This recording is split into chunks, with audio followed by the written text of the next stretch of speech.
નમસ્કાર મિત્રો, સ્વાગત છે તમારું આજના એક નવા વિડીયોમાં। આજે આપણે વાત કરીશું કે ખરાબ નજરથી બચવા માટે કયું મીઠું વાપરવું જોઈએ, સિંધવ મીઠું કે સાદું મીઠું। તો એ પહેલાં જે મિત્રો ચેનલ પર નવા છે તેમને ખાસ નમ્ર વિનંતી છે કે વિડીયોને લાઈક, શેર અને ચેનલને સબસ્ક્રાઈબ કરવાનું ભૂલશો નહીં। તો ચાલો શરૂ કરીએ આજનો ખાસ મહત્વપૂર્ણ રસપ્રદ સ્ટોરી વિડીયો।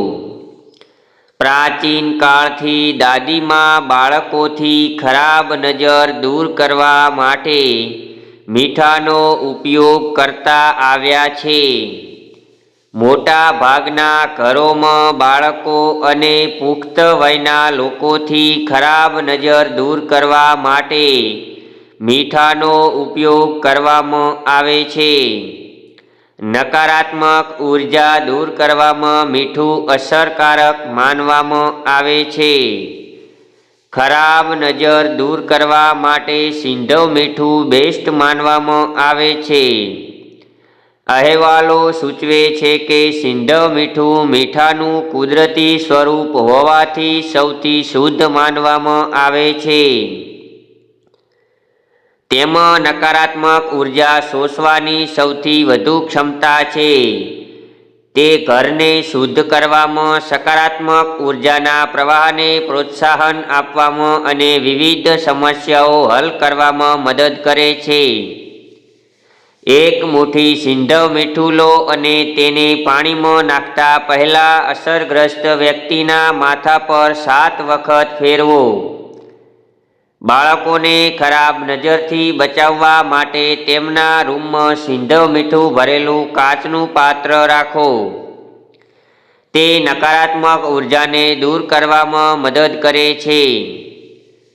ગુરુવાર કે શનિવારે એક વાટકીમાં સિંધવ મીઠું અને પાણી ભરો અને તેને દક્ષિણ-પશ્ચિમ દિશામાં મૂકો।